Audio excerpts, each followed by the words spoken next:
On a crisp autumn Friday, the Aldrin estate buzzed with preparations. The long driveway, lined with golden-leaved oaks, seemed to shimmer under the low sun. Staff bustled about carrying trays of fresh flowers, bottles of imported champagne, and boxes of fine china. Word had spread Preston Aldrin, billionaire real estate magnate, had made an unusual announcement. His wife had passed away 5 years earlier, and though he had dated occasionally, he had never remarried. Now, in a move that left friends and business associates stunned, he declared he would choose his future wife based on the approval of his 9-year-old daughter, Sienna. But not just any approval, Sienna would have the final say, no questions asked. Over the weekend, 5 wealthy, sophisticated women would arrive to visit under the guise of an elegant house party. Each came armed with charm, beauty, and a determination to win. Preston didn't see it as a game. To him, it was about finding someone who could be a true mother figure to Sienna, someone who could fill the quiet ache that lingered in the house. He hoped that among these 5 contenders, there might be one woman his daughter could love and trust. But Sienna had other thoughts, though she didn't voice them. By Friday evening, the estate's great hall echoed with laughter and the click of heels on marble floors.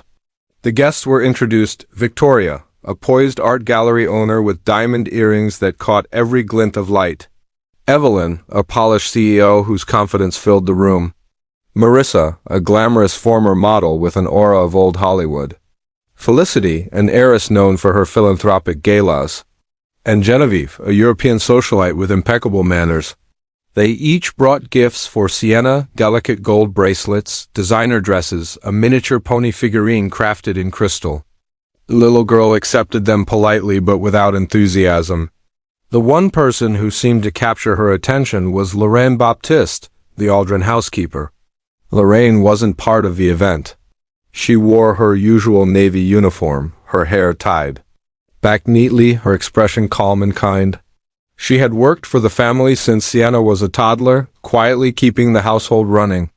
She knew where Sienna's missing hairbrush was before she asked, knew which stories soothed her to sleep when nightmares came. Lorraine's presence was as steady as the grandfather clock in the hall, unnoticed by guests but deeply felt by the ones who lived there. Saturday morning began with a lavish brunch. The contenders tried to charm Sienna over pancakes and fresh berries. Victoria complimented her hair. Evelyn offered to take her to Paris. Marissa showed her pictures of her exotic vacations. But Sienna kept glancing toward the kitchen doorway, where Lorraine occasionally appeared carrying fresh juice or clearing plates. During the afternoon garden stroll, Preston watched the interactions closely. Some women focused entirely on him, barely engaging with Sienna beyond surface niceties. Others tried harder, asking her questions about school, friends, and hobbies, but their interest felt rehearsed. Meanwhile, Sienna's happiest moments came when she slipped away to help Lorraine fold napkins or taste test the chocolate mousse. Lorraine was preparing for dinner. Lorraine never spoke to her like a child to be impressed. She spoke to her like an equal, listening more than talking, answering her questions with patience. Preston noticed it too, but brushed it aside.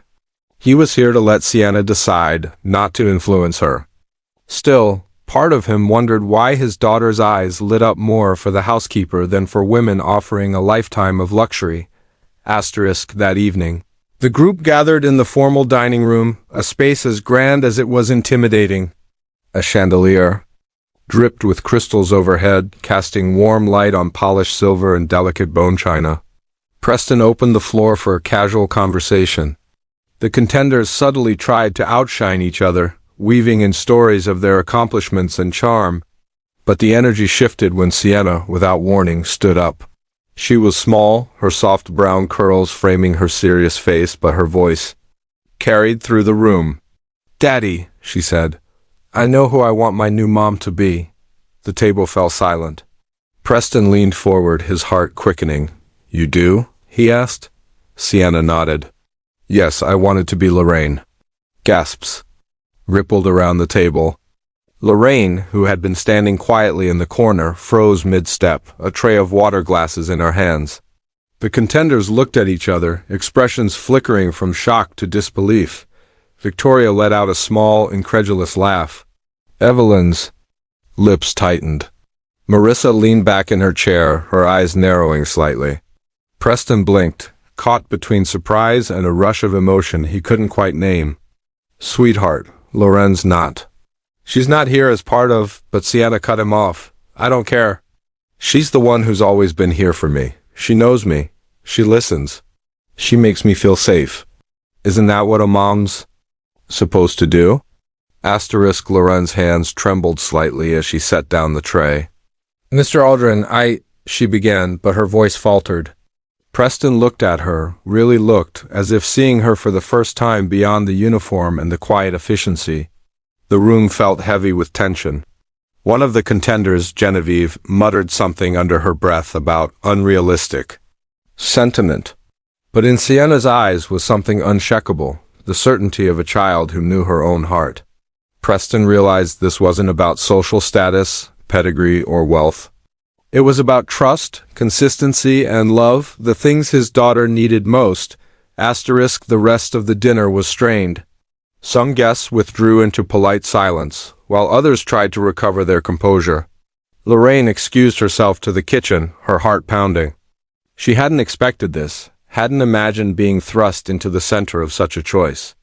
That night, Preston knocked gently on the door to the small staff quarters where she stayed. She opened it cautiously, her eyes guarded. Lorraine, he said softly, I need to know. What do you think of all this? She hesitated, then answered honestly. I never thought of myself as being in that place in your life, Mr. Aldrin. My job was to care for Sienna, not replace someone you loved. Preston stepped inside, his gaze steady. You've already been doing more than you realize.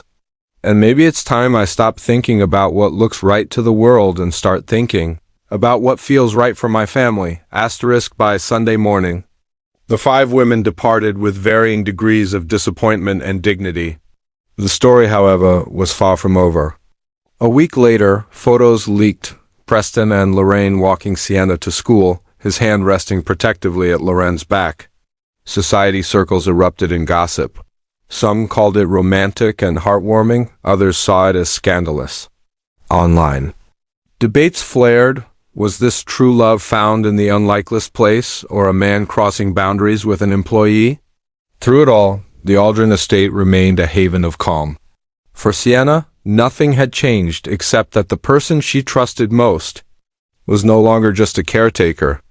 She was family. And for Preston, the unexpected choice his daughter made had revealed something he might never have found on his own, that the greatest luxury in life wasn't status or beauty, but the quiet, steady presence of someone who loved you without pretense. And as autumn gave way to winter, the 3 of them sat by the fireplace most evenings, not caring what the world thought, knowing that in their hearts they had chosen right.